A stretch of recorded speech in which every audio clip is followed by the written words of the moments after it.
those things. So, as you know, this is Carol Vanden Hende. Carol is an MBA and marketing strategy and insights expert with more than 20 years experience, although I don't see that. She's led the positioning, branding, and innovation development from multi-million to billion-dollar brands. Plus, she works in chocolate, and there's no sweeter job. She loves sharing her marketing expertise with authors through workshops and writers' blogs. She's delivered the keynote address for Women Who Write and has spoken at Writer's Digest and NJRW's annual conferences. Carol writes contemporary fiction, has consulted for nonprofits, and serves on the board of trustees for a special needs school. She, her husband, and twins have lived in the U.S. and in China and share a home with their Siberian rescue cat. Connect with Carol at, and we'll give you this information later if you want, www.facebook.com/Carol Vanden Hende or Twitter @C_Vanden Hende. Carol. That was just a test to see if you could say my last name, and you passed. Thank you. Welcome. Welcome to Put Your Heart in a Book conference, and welcome to this session where we're going to talk about marketing. I am so happy to be back here at Put Your Heart in a Book. It's actually the first writers' meeting I ever went to was at NJRW. In a hotel room, not unlike this one. It's a nice, dim, windowless room. I came for my first writers' meeting, and NJRW is really welcoming. They have every new member stand up and introduce themselves.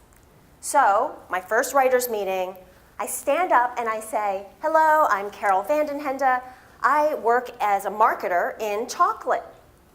And can you imagine what response I got? There was like this wave of excitement I could feel going through the room. And I thought to myself, these are my people. They like chocolate. And then what I found out afterwards, later that day, was that authors are expected not just to be writers, but also to be marketers and business people and entrepreneurs. But they don't always have the tools to do that effectively. And so the excitement that ran through the room may have been partially the chocolate and also was definitely the marketing. And so since that time, it's probably been 4 or 5 years. We were trying to figure out exactly how long, Kate and I. Since that time, I've been taking those 20 years of marketing and strategy and insights expertise that I have that you just heard about and really distilling it down to what is relevant and applicable for authors. So that's what we're going to talk about today. What we're going to do is we're going to define brand, how that's differentiated from visual identity. Then we're going to talk about building a platform or putting together your marketing plans.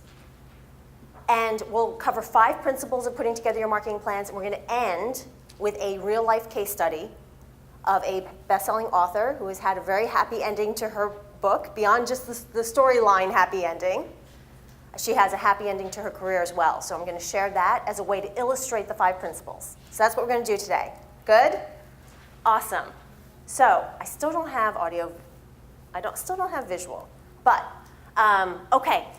So we're talking about brand versus visual identity before we talk about platform or marketing plans. And the question is, when we think about brand, sometimes people are like, how can I be a brand, right? Brand is a product. Brand is a service. Like, brand isn't a person. But actually, the concept of brand is simply the unique positioning, differentiation, relevance, and meaning of a person, product, or service. It's the, yes, say it again. That means this is relevant for you guys. All right, so brand is the unique positioning, differentiation, relevance, and meaning of a person, product, or service. And in case that is too many words to remember when you're trying to think about your own personal brand, I will simplify it down to one word for you. You will remember this. Brand, quite simply, is your promise. the promise that you are making to readers. And actually this morning, Melinda Lee in her pre-conference workshop talked about this exact same concept. What are you going to deliver to readers? What experience are you going to craft in their lives? Why should they spend hours with your work, with your book? It's that promise. And importantly, I'm going to differentiate brand from visual identity. Sometimes those things get mashed up. People are, you go to a conference and people are like, oh, your website is your brand, or your book cover is your brand. Your website, your book cover, your visual identity, and how you show up visually are really important, and they're not the same. Visual identity is the visual world that then represents that promise. So first, when you think about the brand part, that's a concept. Brand is a concept, and you think about the concept first. What is your unique promise you're making out into the world before you get to how is that going to show up visually?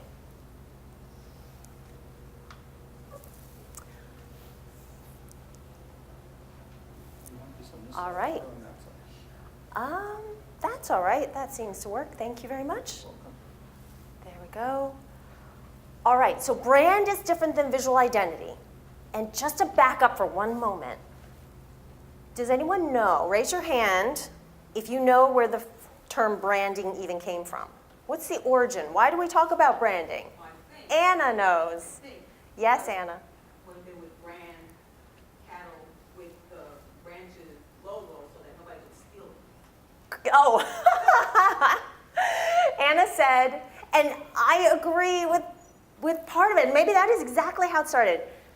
So branding started when they would brand cattle with a searing hot iron to mark them. And Anna said it was because they didn't want those cattle to be stolen. It's a mark of property. True, it is a mark of property. And then what happened over time is that mark also became associated with the quality of the cattle. And so your brand mark is a representation of your promise and the quality of that promise that you're giving to readers. So that's the difference between branding and visual identity. Why are they important? Why are brand and visual? Why are we even talking about it? We're writers. We're focused on craft, and we're taking all, thinking about our sentence structure and how can we use the beauty of language to communicate something really meaningful and touch somebody in their heart. Why are brand and visual identity important in that world? Because you are working to break through and get a reader's attention to spend all of those hours with your book in a world where attention spans have really dropped. Sally Hogshead, in her book, How the World Sees You, says in agrarian times, attention spans used to be 20 minutes long. We used to be able to pay attention to something in 20 minutes. Wouldn't you love for your readers to spend 20 minutes looking at your back cover copy, checking you out on Amazon, going to your Facebook feed, and wouldn't that be lovely? Is that today's world? Sadly, no, and that's probably reflected on the words that you've written on your Post-it notes to say, what do you think? What are the 1 to 3 words when you think of marketing? What are you thinking about? So, there's a 9 up there. Do you think attention spans have dropped to 9 minutes long? Foolish, foolish, 9 minutes. If we could get 9 minutes, we'd be so happy. Millennial attention spans in particular have dropped to 9 seconds long. 9 seconds. Why is this happening? We are all living busy lives. We are bombarded with 5,000 marketing messages a day. I did this test once. I got off my train at Penn Station, and I just had 2.5 blocks to walk. So 2.5 blocks to go to MediaCom, to my media agency. And I thought, why don't I do an experiment? I'm going to read every marketing message that is hitting me in those 2.5 blocks. How many do you think I would have seen in those 2.5 blocks? 120. Not a bad guess, 120. Pretty high number, right? 2.5 block walk, couple minutes. I'm at MediaCom in 5 minutes. I walk fast. And I counted something like 256 brands, logos, promotional signs, price bursts. Before, I lost count, and I was so overwhelmed by the time I got to MediaCom. I'm like, I don't even want to think about marketing, I don't want one more brand to try to get my attention. That is the world we're fighting in. And this is why brand and visual identity and the consistency of them are so important. I actually do entire workshops on brand and visual identity as separate workshops. I'm just touching on those topics because they create a good framework for thinking about the third leg, which is building your platform to be able to craft marketing plans, or to craft marketing plans in order to drive your platform. So platform is simply your ability to reach your audience and convert connections to sales. So where did this even come from? Within publishing, it actually started with nonfiction. Penny, right? Penny and I were just talking about nonfiction. And so you probably know nonfiction, it's such a requirement that an author has a substantial platform to be able to be published with, especially a traditional publisher, to be able to show how many people can you reach? What is your credibility? Why are you uniquely suited to write on that topic? Over time, though, what's happened is that idea of platform is becoming expected more and more of other genres. So memoir, it became really expected of memoir. You can't really sell a memoir to a traditional publisher unless you can demonstrate that sizable audience that you can translate to sales, that will be interested in your hook or your brand or your unique promise. And now even fiction writers are expected to be able to demonstrate that to be able to be traditionally published. And so it's really migrated over time. All right, so how do you build platform? Now, interestingly enough, I think what I hear the most when I come to writers' conferences is that when people think marketing, it's synonymous in their minds with social media. They're thinking, okay, when I do marketing, I kind of hate it because that means I'm, instead of writing, we were just talking about this, I'm spending time trying to make up posts and put up photos and like everybody's comments and respond to them meaningfully. But actually, and this comes from a woman named Brooke Warner. She says that, yes, you know Brooke. Yes, so she says, you know what, it's not all about social media. Social media is a part of the puzzle, but also your expertise, your contacts through all your organizations, your previous books, your previous readers, all of that starts to build this platform. So just open your mind a little, thinking a little broader than only social media. The other concept that I think is really relevant here is the idea of something called, who's heard of, say yes if you've heard of the butterfly effect. Yes, I hear a bunch of yeses. Yes, so butterfly effect. Butterfly is something small and delicate, but yet, if it were to land on a still body of water, it would cause this ripple effect.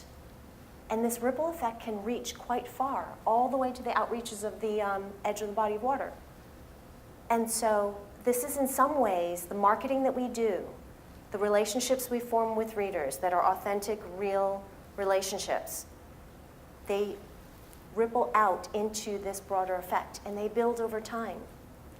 So sometimes authors have this bit feeling of pressure on themselves, like, oh, I have to build the platform all at once, overnight, gazillion followers. And actually, sometimes it's just starting with that first step, starting with the first butterfly, creating those ripples that are going to ripple out. All right, so here are the 5 principles of crafting your marketing plans like an entrepreneur that we're going to cover.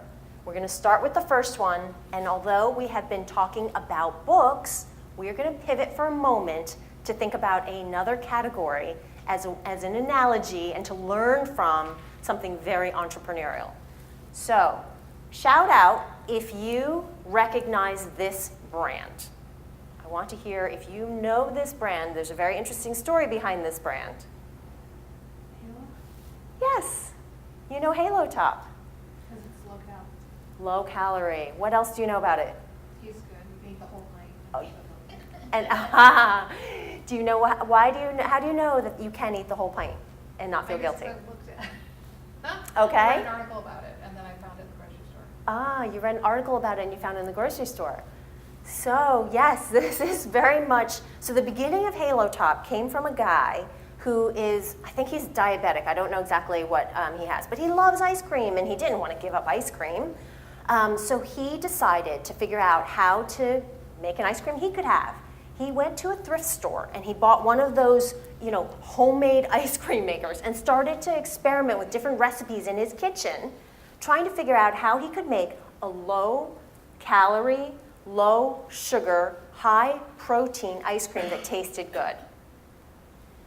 He was able to do that. He was able to start to share it with friends, and friends loved it. They said, you need to take this brand big. You need to scale up. You need to get distribution. You need to get this in stores.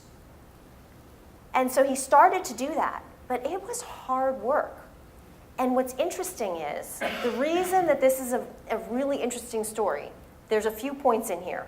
One is the amount of time he invested up front, that, trying literally dozens of different recipes, hand making ice cream, testing this way, testing that way, until he had something that he thought was so stellar that he was proud to give it to his friends, proud enough to stand in front of a store buyer and say, you should take distribution of this, is actually very like the idea of the love and the craft we put into our words.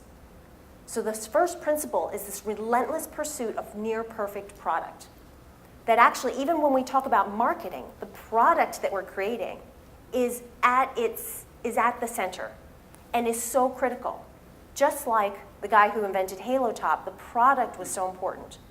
Our books and what we write and the craft and the attention to detail and creating a storyline that a reader cannot put down and raising those story questions, creating the conflict and the tension and resolving it in a satisfactory way, all of that is really important.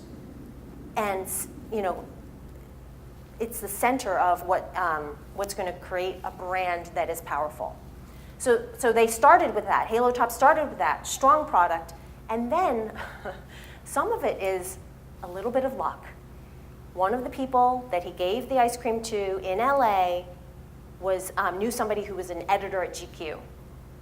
GQ wrote an article, and you can see the title right up there, What It's Like to Eat Nothing But This Magical Ice Cream for 10 Days.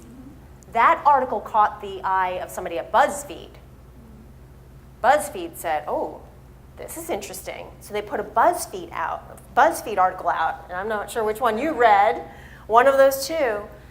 And what's interesting is, okay, so 2 articles, nice. You get a GQ article, you get a BuzzFeed article. Well, what happens? Sales go from basically 0 4 years ago. This is not that long ago. This is a very recent story. And then in the year he's trying to get distribution, he's able to eke out a little bit. Once the GQ article goes out, the BuzzFeed article goes out, sales jump to 66 million, and then last year it topped $100 million. And this is the power of, here's the other point, the power of that butterfly, the ripple effect, the power of word of mouth when you have a powerful, relentless pursuit of near perfect product that people are so excited about that they're willing to talk about it. That is this power come to life in numbers.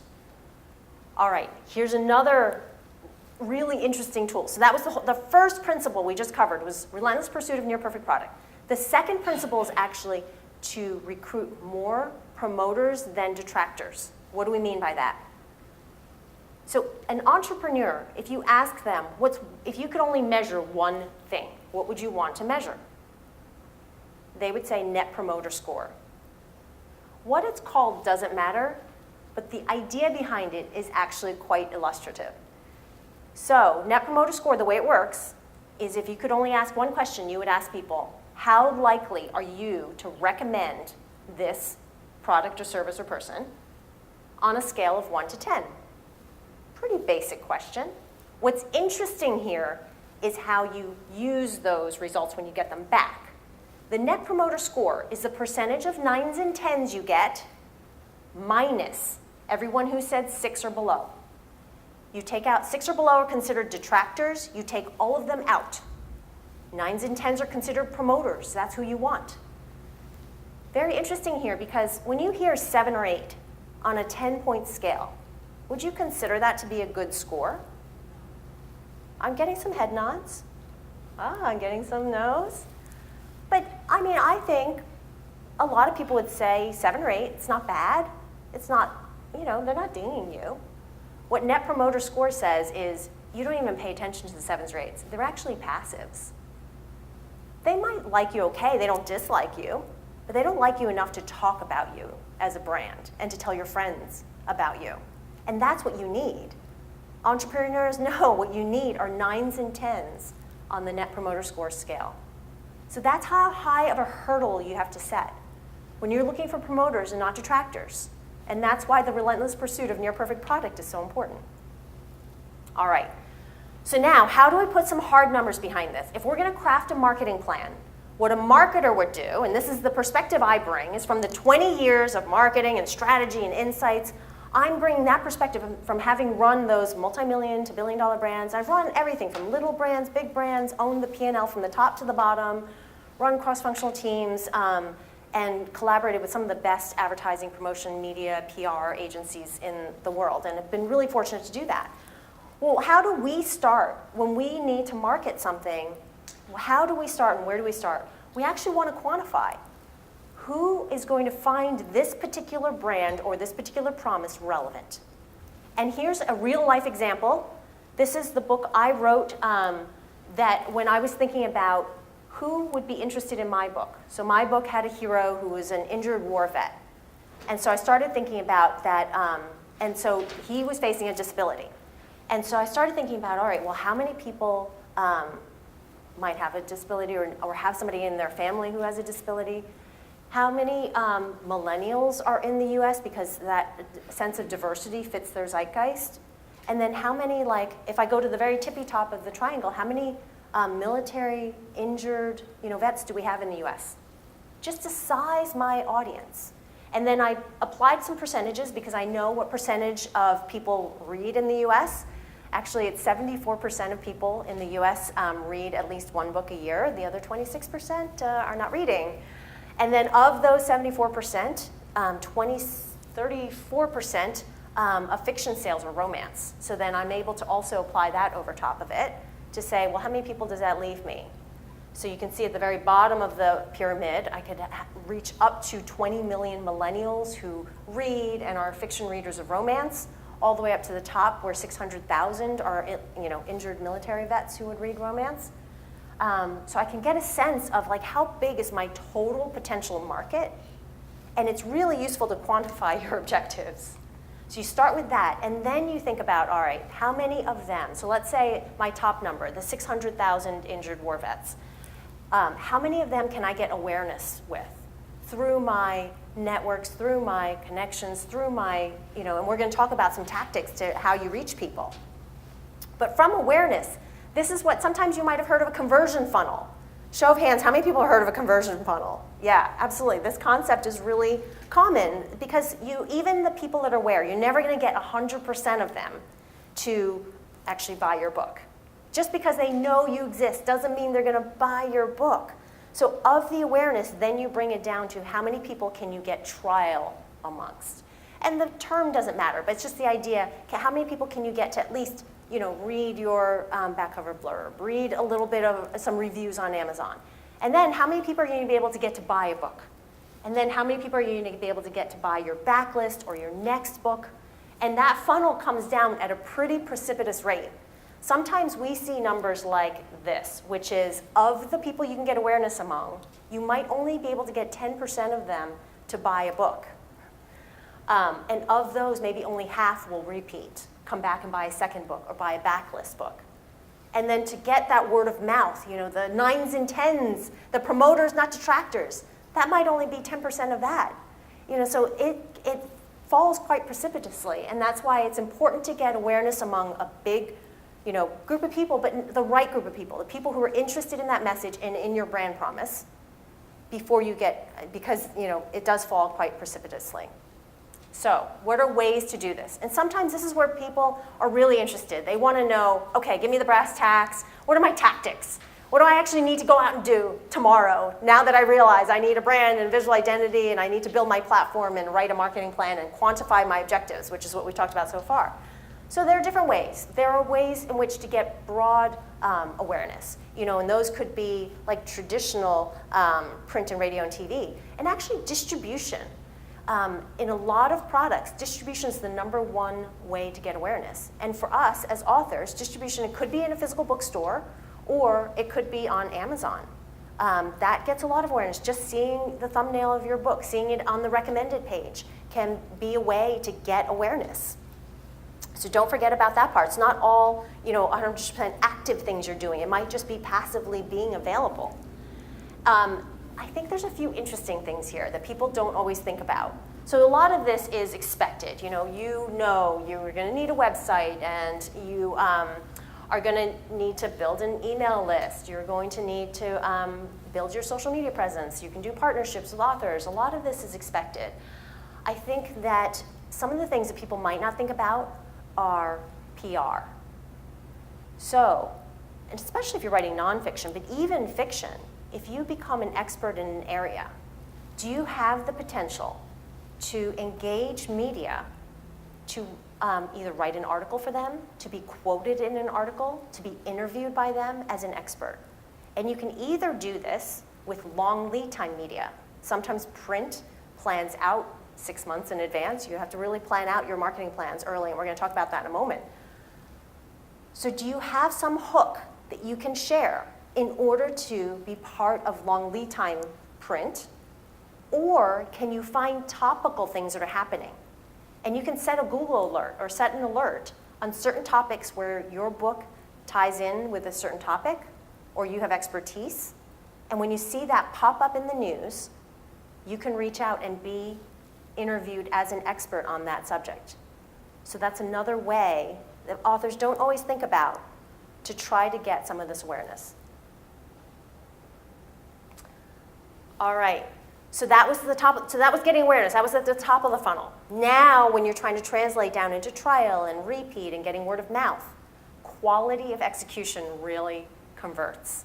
So by quality of execution, I'm talking about book cover design. I actually do a whole workshop on book cover design. We won't be able to cover that today, but think about how does your book cover represent that brand promise that you have, that visual identity? How do you keep that consistent over time? And in particular, your author name. And in that other workshop, we talk about the why behind all of that, why consistency is so important. Are your marketing materials as consistent and as powerful as they can be? Is your title as attention-grabbing as it can be? So the quality of your execution in all of those areas really converts. The other concept that really matters in this part of when we talk about first reach and then convert is stacking your tactics so that you get good frequency. And what I mean by that is a reader should feel a little bit surrounded by you, like they're seeing your newsletter pop up in their email box, the same time that they're seeing you on Facebook or Instagram. They should feel like they're a little bit surrounded because of all of that low attention we were talking about before. If there's only 9 seconds attention, people are living really busy lives. I know, I'm juggling twins and my husband and working full time, and there's not a lot of extra attention left. So to grab someone's attention, you actually have to do it multiple times in a consistent way to break through. All right, the other concept that's important is to really start early.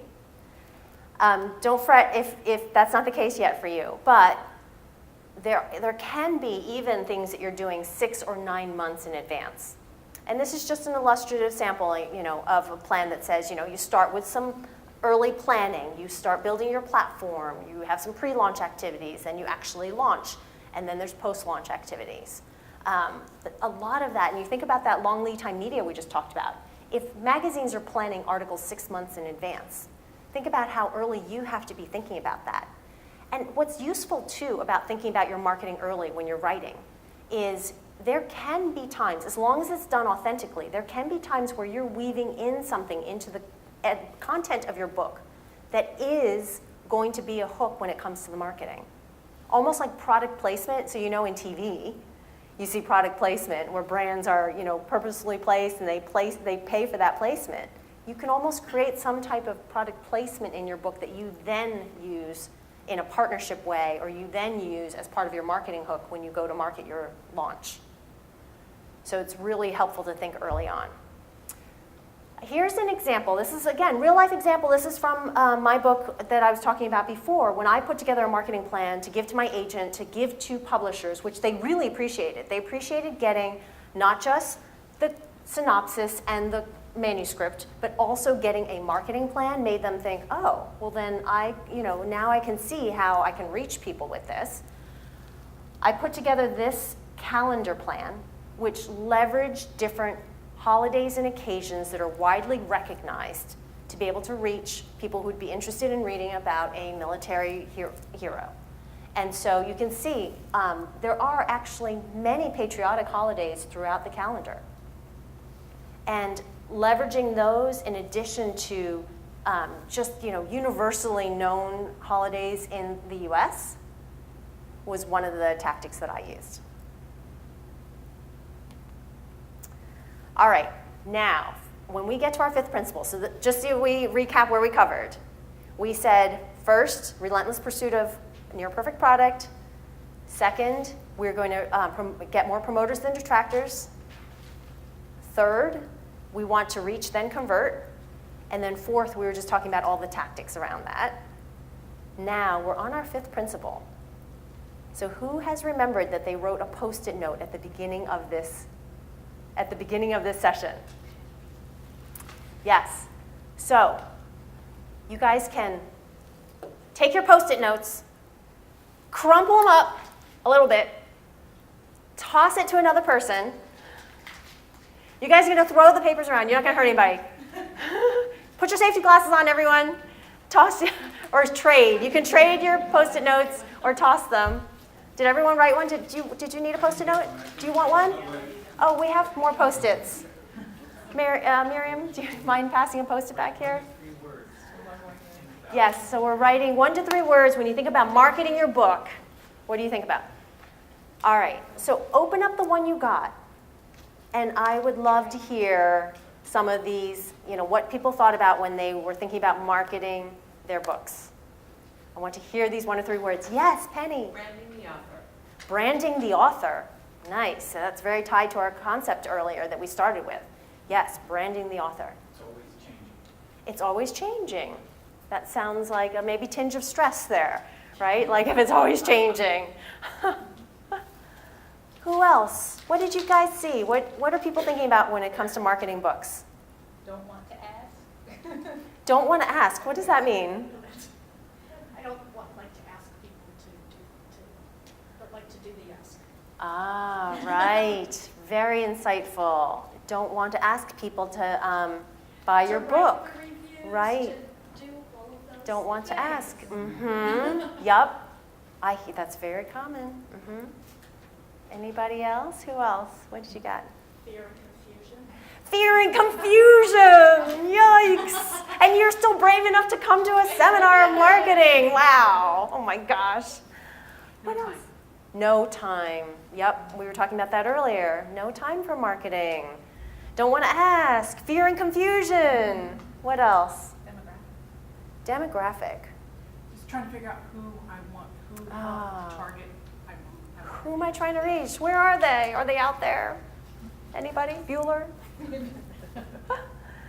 Anna, you didn't get to trade with anyone. Do you want to read yours out? Yeah, I had hard, fun, money.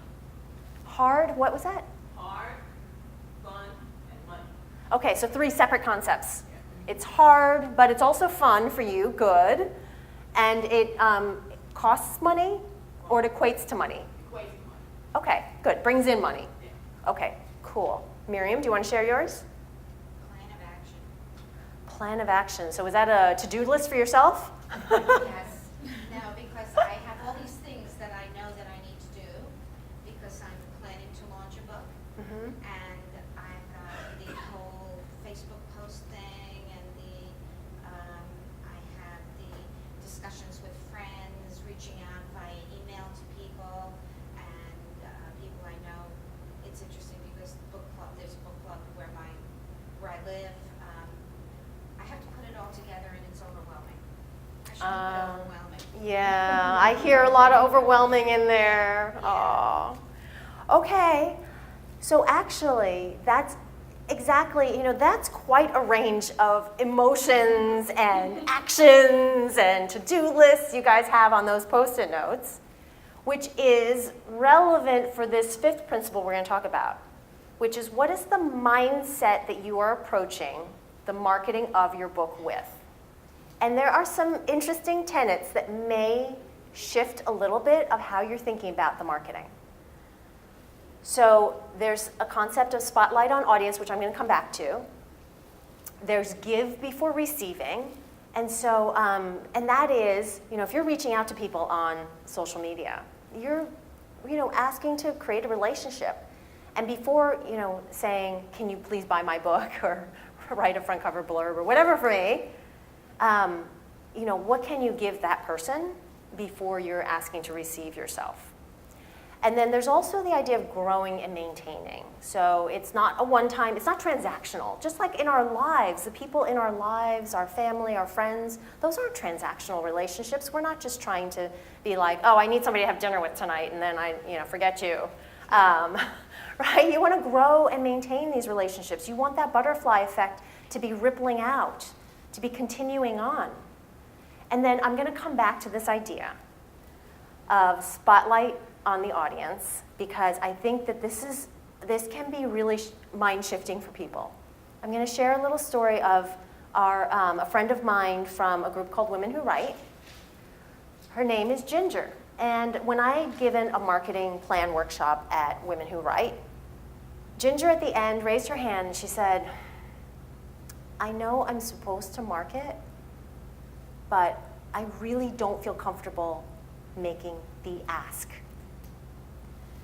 She said, I don't even feel comfortable at the bottom of my email signature putting the name, the title of my book, and a link to Amazon to be able to buy my book.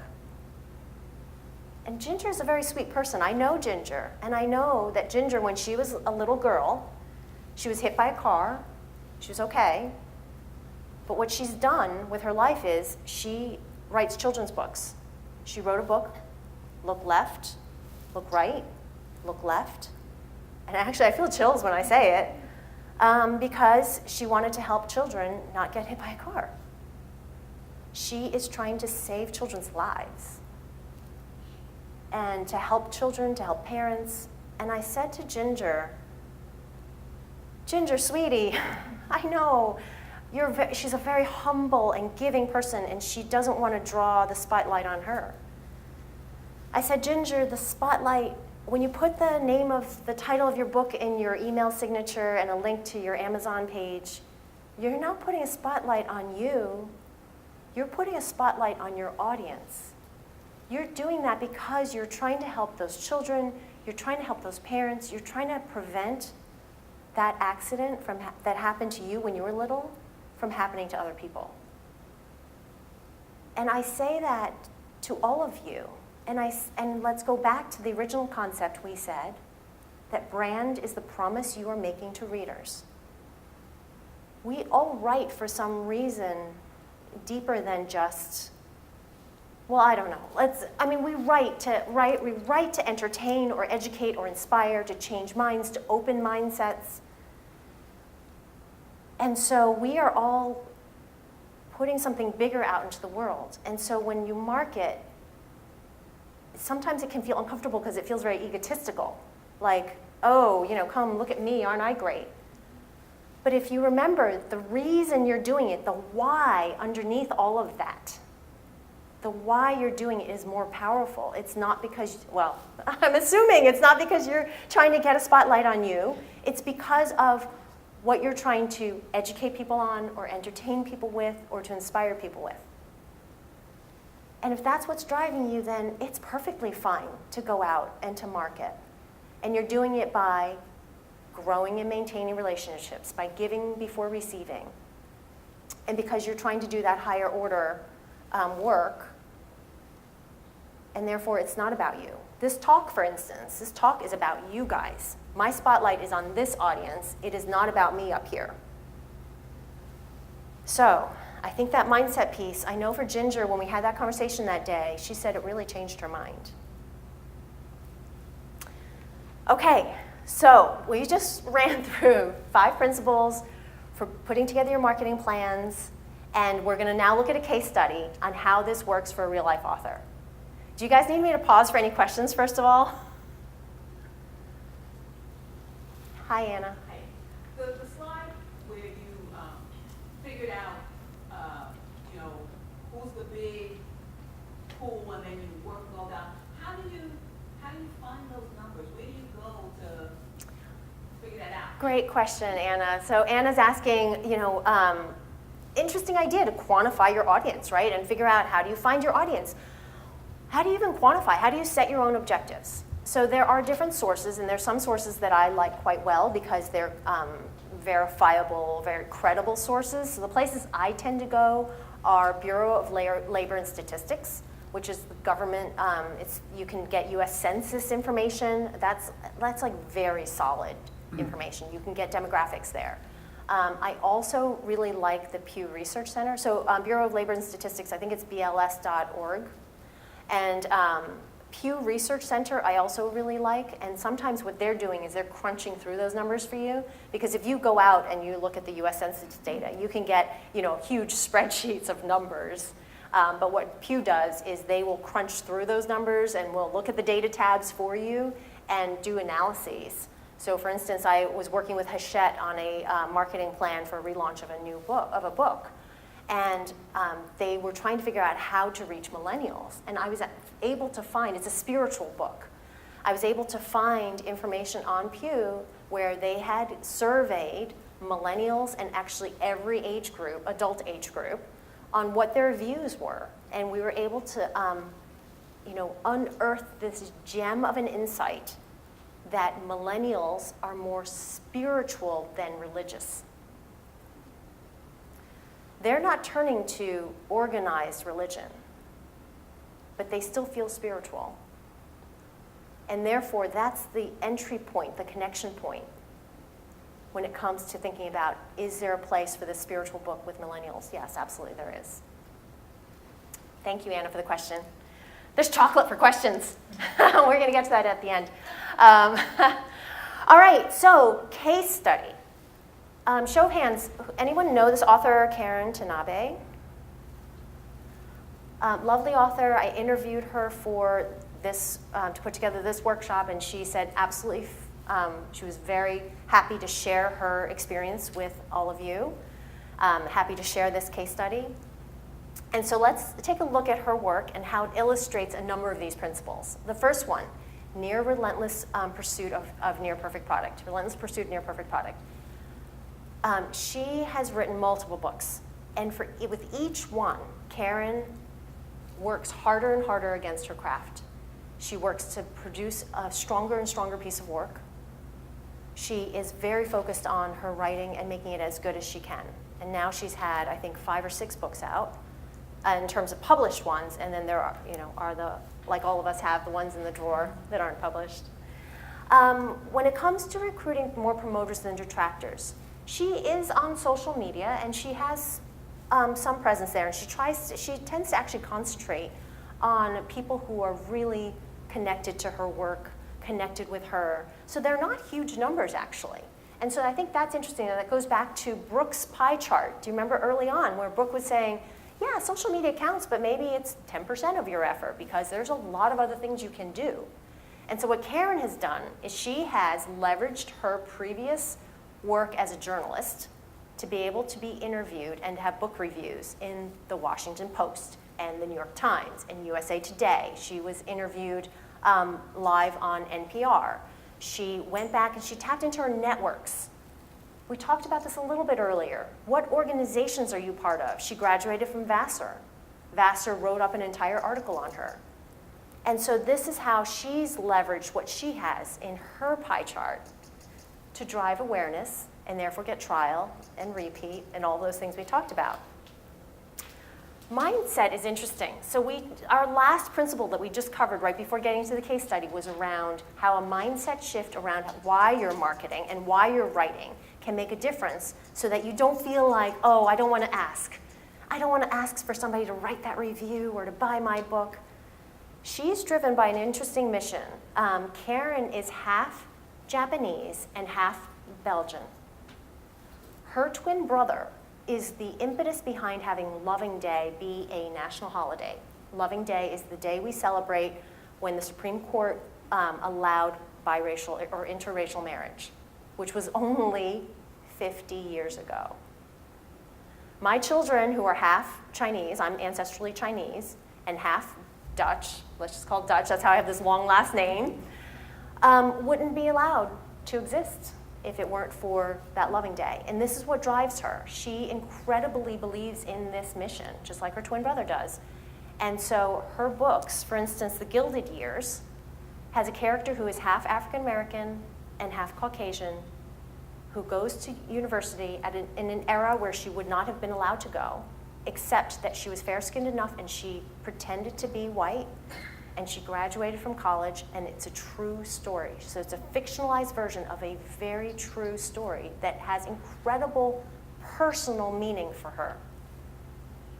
And I promised you guys a happy ending. We are at a romance writers conference. We need to have a happily ever after.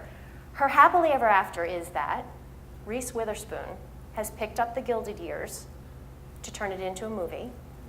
Not just optioned, because you hear about that all the time, right? Where, like, yeah, it's been optioned. It's been cast.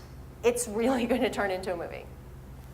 So, nice happily ever after, and illustrating the point. So here are the 5 principles again, all together. Very happy to take questions. I'll just leave you with 2 things. One is, I'm very happy to stay in touch. If you want, my contact information is up there. I speak at other conferences. I have one coming up at the end of November in New York with Sisters in Crime, talking about author brand. And would definitely just be happy to keep in touch with you.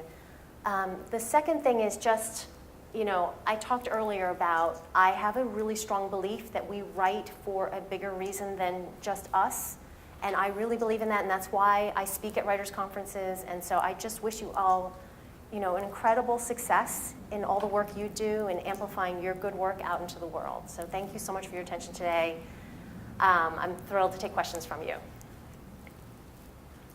How effective is Facebook actually in regards to paid advertisement? Because a lot of people in my writing group aren't finding it very effective at all. And so it seems to be like kind of wasting money.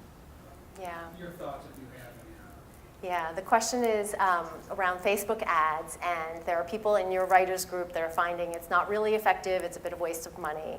And that can certainly be the case. It depends on who they're trying to target. So a lot of times it's about how tightly can you really craft that demographic that you're trying to go after. Who's the like author that you're, tagging to be able to buy those Facebook ads? But Facebook has changed a lot over time too. There was a period I think people were seeing some success with Facebook, and now they've changed it a bit, and it's gotten expensive. And so I would say, if that author's finding that it's not working, they probably should either test and learn, because that is actually an important tenet, is like experiment. And if it's not working, don't keep doing it, or try to figure out what's not working about it and try to pivot and see if there's something you can tweak either in the copy, because it might not be, the thing is, I think there's no blanket statement about any given media. You can't just make a blanket statement like Facebook doesn't work, because it depends too, remember, quality of execution converts. And so what's the quality of the creative? Is the headline attention grabbing? Is the visual one that's relevant for people? Are you reaching the right people? Like, there's a lot of questions to unpack in there to try to diagnose why it's not working. Yeah. I haven't found anything about Goodreads that really did, narrow down my target market there. Yeah. Have your writer group friends tried Goodreads? Well, I've tried it, and seem to get more out of that than Facebook. Yeah. And tried it just like how? Like building. Marketing is my nemesis. I can't stand it. I feel like Twitter is kind of like, it's begging people, but Yeah. I'm not sure did we get your Post-it note? I forget did you write one? Bad, boring, and hard. Bad, boring, and hard, yeah. So congratulations for coming for a workshop, considering you consider it bad, boring, and hard. I mean, so when you're doing Goodreads, are you building individual networks? Are you building relationships with readers and marketing in that way? And that's working for you. I mean, that's great. I think there is no cookie cutter approach. And if it's working for you, fabulous. How do you scale that up? How do you ramp that up? How do you, learn from that and do that more broadly? That's great to hear that you have something that's working. Yeah. Yeah, it isn't easy for sure. It is not easy. Even big brands with really big budgets do not find it easy. If you find any solace in that, I will share that. Other questions? What else? Hi, Miriam. Yes. So you and I actually talked about this. You asked me why I write, okay? And I listened to you tell the story about this woman who wrote the book, Look Left, Look Right, Look Left. And that's very inspiring. Mhm. I thought about it quite a while after when you asked me that question. And the only thing that I could think of, and it feels kind of limp and lame, is that I like to write because I like to tell stories. And it makes me happy to do that. And then what I would do, and I've been in coaching conversations with multiple authors, so what I would ask is, and I have to say, I'm sorry, I have not read your books. Like, I know you love to write, and you've shared that with me. So the question is, like, how do you get to that, the depth of the promise that's behind your brand? So I would start asking questions around what's the common thread that are in those books that you've written. I know that you love to write, but what's in the content there? Like why the opera star and the baseball player? What is it about their difficulty and conflict and resolution of that is meaningful for you? That's what I would ask you. And you can either answer me now, or we can talk later. Or you can think about that. But that's where I would go with that. Yeah. Well, thank you for passing out the feedback sheets. There is also an email sign-up list that we can pass around. And there is chocolate for everyone. Oh, you did already? Great. Thank you. I know that I got Awesome. everybody over there. Okay. Did you guys sign up? You did? Awesome. Oh, I forgot to tell a story. I did this last time, too.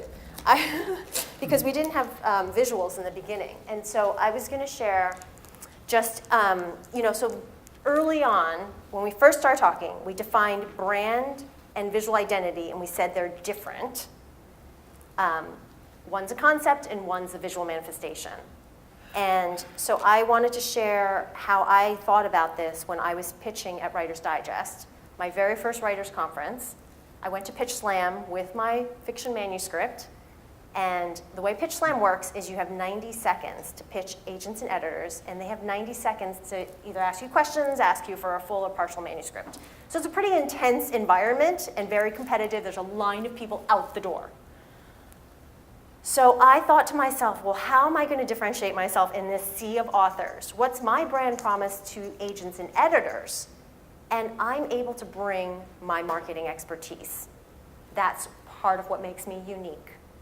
And so what I did was I put my business card in a business case holder that contains a brand that I worked on, and I chose hot pink as the color, and then I dressed in all black and hot pink.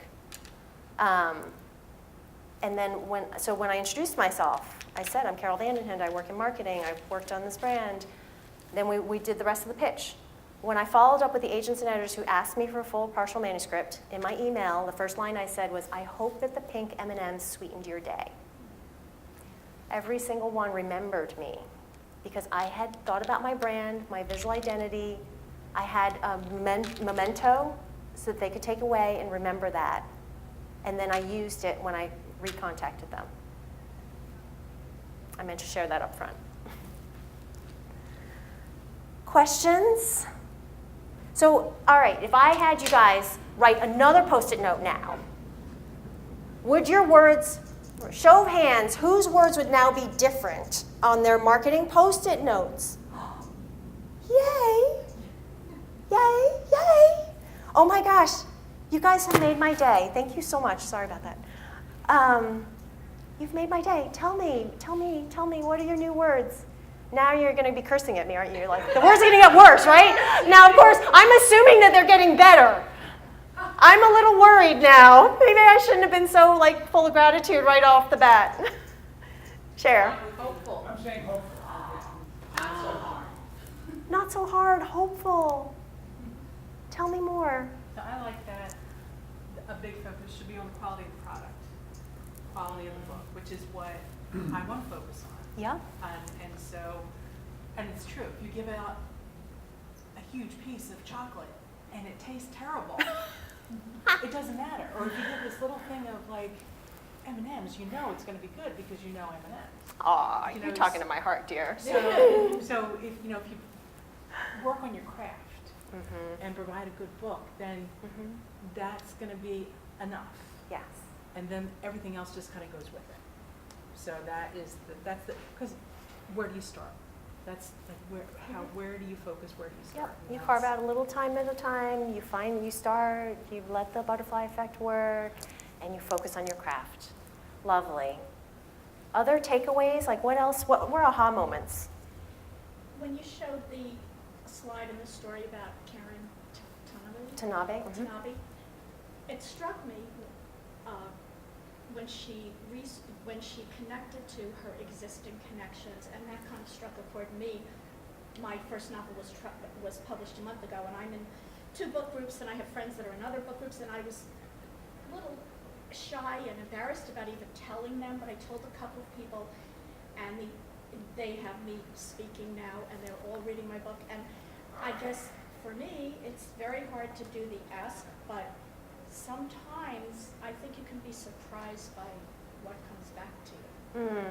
That's a lovely story to share. Thank you so much that when you took that first step and you let some people in your writers groups know that actually you were getting the support and you have the network and you just were a little shy to tap into it. And now you know the spotlight's on your audience, not on you, so it's okay to tap into it. Great. Thank you for sharing. Others? Aha moments? What are you guys going to take away as actions? What are you going to do differently tomorrow that you weren't planning to do before you sat in this room? I'm going to do a pie chart. Whew, pie chart. And then you're going to show it to me, right, Miriam? What are you going to do differently? Well, I think about my platform a little differently in terms of like, the story of who I am can be reflective of the work. Yeah. Okay. I'd love to chat with you more about that because actually I think you do a beautiful job. Like your brand comes through really clearly, Kate, in social media. You have the funny tone of voice is always in there. Yeah. Lovely. Good. I'm glad. Others? Hi, Check Anna. out, I was thinking about that calendar you put together on different occasions and events that connect to your story. I'm going to do that. Great. You're going to calendar plan out a launch plan that really thinks farther out. Yeah, great. Excellent. Good. One of my words was clueless, and so now I would say I have a roadmap. Wow. I think that is a lovely note to end on. What we have done here today in the last hour is like magic. We have gone from clueless to having a roadmap. I cannot ask for anything more. Thank you for sharing. Thank you so much. Great. Thanks so much. Thank you. Thanks, Miriam. Good luck. All right, now we're good. Okay, I'm Anna Taylor Swearingen. I just took Carol Vanderhende's Authorpreneur workshop, and it was the most inspiring, best informational thing about branding that I've ever learned. And what I take away from it is that your brand is your promise, what you uniquely want to give to the world. And thank you, Carol, for that. I don't know if it was just... All right, go. And just put your chin down a little bit. Okay. Like that. Yeah. like that. Okay. Yeah. I'm not good at this. Okay. I'm Kate Forrest, and I write contemporary romance, and I just sat in on Carol's workshop. She did a great job of simplifying complicated marketing terms. Should I do that again? Whenever, if you, it's okay. Don't worry. I don't like this at all. Okay, I just sat in on Carol's workshop, and she did a great job of simplifying marketing terms for writers, and she gave concrete examples that we can use and take away and implement in our writing and our promotion. Okay, one more time, and just state your name first, and then. And to say that all again? Yeah. Nice. looking You're a at me. terror. And you want me to look at you? Yeah, look at me. Okay. Look at the top of my hat. The top of your hat. Okay. Well, look over. Look over. Oh my gosh, this is getting more complicated. Okay. And put your chin down. Oh, Jesus. Okay, my name is Kate Forrest, and I just sat in on Carol's workshop. She did a great job of simplifying marketing terms and giving concrete examples for writers to use in their promotion of their work. Great. Is that enough?